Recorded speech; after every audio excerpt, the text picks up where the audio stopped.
Hey guys, this is Ray with Phone Arena, and boy isn't it exciting when we have to compare two major flagships. On the left side here we have the mighty Galaxy S4, and on the right we have the extraordinary Lumia 920. Now obviously these two guys here have absolutely no way of sorting out their differences, so let's just go ahead and see what each of them has to say in this epic fight. Could the Galaxy S4 and Lumia 920 be more different as far as design is concerned? Hardly. Samsung's device is made from a somewhat flimsy feeling plastic, although in theory it should be polycarbonate, which is the same material that's used for the construction of the Lumia 920. However, the Nokia here feels much sturdier, it's more durable, it's heavy, it's solid, it's built like a tank. While the Galaxy S3 feels much more flimsier and delicate. This, however, has come at a price because the Galaxy S4 is the thinner, lighter and more compact handset of the two, which makes it, of course, more comfortable to use compared to the heavy and bulky Nokia here. The screen of the GS4 measures 5 inches, while the one of the Nokia Lumia 920 measures 4.5 inches. The GS4's display is not only bigger, but it's also sharper because it's a 1080p display, 1080 by 1920 pixels, while the one on the Lumia 920 is 768 by 1280 pixels. The Lumia 920 sticks to the tried and true LCD IPS technology, while Samsung is counting on its Super AMOLED screen. But don't worry, this is a much better AMOLED screen than anything you've seen. It's not oversaturated, it's not too cold. Of course, that is in case you're using the additional profiles here, which allow you to achieve much more natural, yet still quite dynamic colors. Overall, though, the screen of the Lumia 920 is superior in terms of overall quality. It's not super bright, but it's a bit brighter than the one of the GS4, which allows it to be more easily visible in direct sunlight in outdoor conditions, and it also has the more natural colors.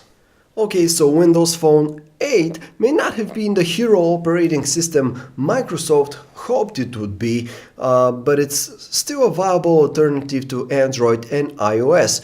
We have to admit though that Windows Phone 8 is still the more difficult platform to approach due to its radically different user experience, whereas Android has more of a standard icon and widget-based user interface. Like here you have your home screen pages and you place icons, you have your main menu, you have your file browser, so pretty standard stuff here. The Lumia 920 with Windows Phone 8 has different user experience idea behind it. It has these live tiles on the home screen, which are a strange mixture between icons and widgets, and at the same time, it's also based, the whole user interface, the whole user experience is based around the idea of these hubs. So there are a few major hubs like music and video, like the Office hub, the Games hub, which are kind of like very advanced, very big applications, and they actually house a lot of the functionalities that are typical of certain features like music plus videos. Obviously, this is gonna be your multimedia thing with your music, videos, store for multimedia content and stuff like that. So it'll probably take you a bit more time to get used to Windows Phone 8, which is okay, we guess, but the thing is it worth it? Is it worth to go through the trouble of learning Windows Phone? Well, our answer is yes, but only if there is some specific hardware feature in the Lumia 920 which you absolutely love, because in terms of pure software layout and capabilities, Android 4.2, especially with Samsung's TouchWiz on top, in our opinion, is far more versatile and superior to Windows Phone 8 as an operating system. With a smaller screen or not, the Lumia 920 comes with a better QWERTY keyboard, which makes typing somewhat more intuitive and faster. Sure, you have that extra row of numbers with the GS4, but the keys are smaller and they don't feel particularly spacious even when typing in landscape mode. Still, with the GS4 you have the option to install some other QWERTY keyboard that may prove to be just the right one for you, whereas that freedom is not there with the Lumia 920, which isn't such a big issue because, as we said, its built-in keyboard is great. The Lumia 920 has an amazing browser with Internet Explorer 10. It may not be as fast as the one in the Galaxy S4, but we certainly appreciate all the fine details that have been polished to perfection by Microsoft, like the double tap zooming, perfect text size boosting, and user-friendly scrolling. Still, the awesome browser on the Galaxy S4 has a few tricks up its sleeve. How about flash support? That's one thing you'll never get with the Lumia 920's Internet Explorer. However, reading may not be as easy with the GS4, as it doesn't seem to have noticed how the other browsers around it tend to increase certain fonts in order to ease reading. There is no doubt that the Galaxy S4 is the real specs monster between these two smartphones. The Samsung flagship comes with either Snapdragon 600 or Exynos 5 Octa, depending on the market, while the Lumia 920 comes with the humble dual-core Snapdragon S4 Plus chipset.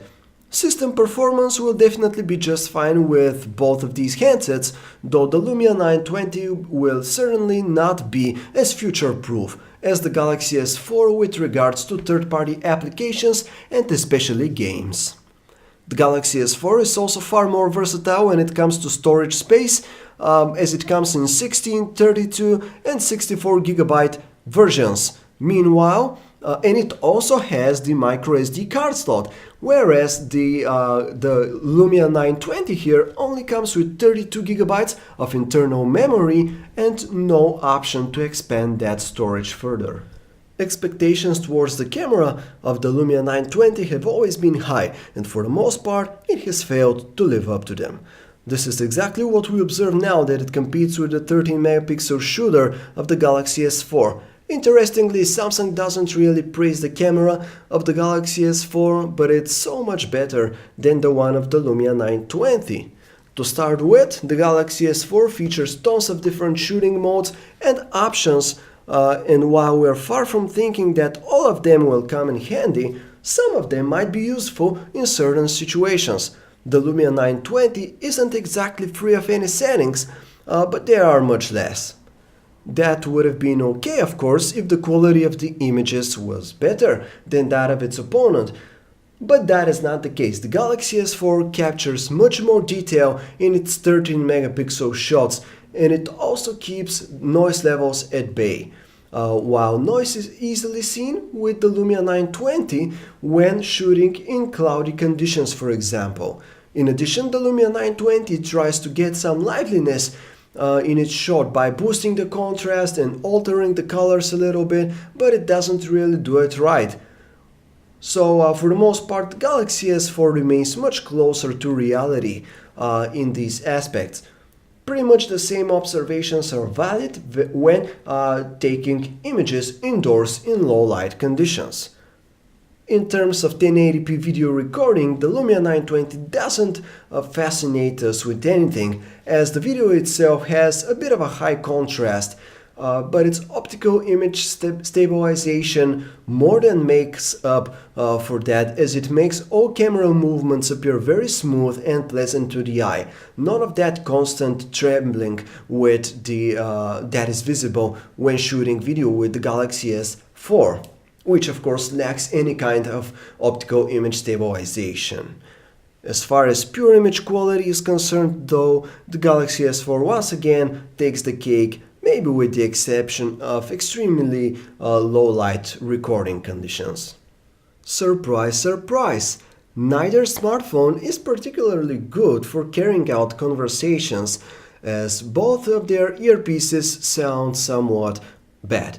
The Galaxy S4 does manage to slightly edge the Lumia 920 in that respect though, and the same thing goes for its loudspeaker, which although not particularly awesome, tends to be significantly clearer than that of its opponent. Well, it's been another action-packed face-off, and we think it's clear already which device we think is the superior one here. It is the Galaxy S4. Sure, its appearance isn't as fancy and sturdy as that of the Lumia 920, but that's about where the Nokia's advantages end. Samsung handset is definitely the more convenient phone to use, as it is much lighter and thinner, while at the same time it packs a significantly larger display. But that is not all. The Galaxy S4 also has a much better camera, and when we turn our attention to the software experience on both of these guys, that is where the Galaxy S4 easily gains the upper hand, as it simply offers so much more both in terms of custom built-in features and third-party apps. Microsoft has certainly nailed a number of things in Windows Phone, including the web browser and QWERTY keyboard, and of course Nokia throws in the free offline navigation, but those things aren't nearly enough to save the Lumia 920 in this fight. With all of this in mind, the only thing that remains for us is to wait for Nokia's next flagship smartphone and then see how close it's gotten to successfully competing with the most fearsome Android phone around. Thanks for watching, guys. If you'd like to learn more about these super cool handsets here, please check us out at phonearena.com. Thanks for watching.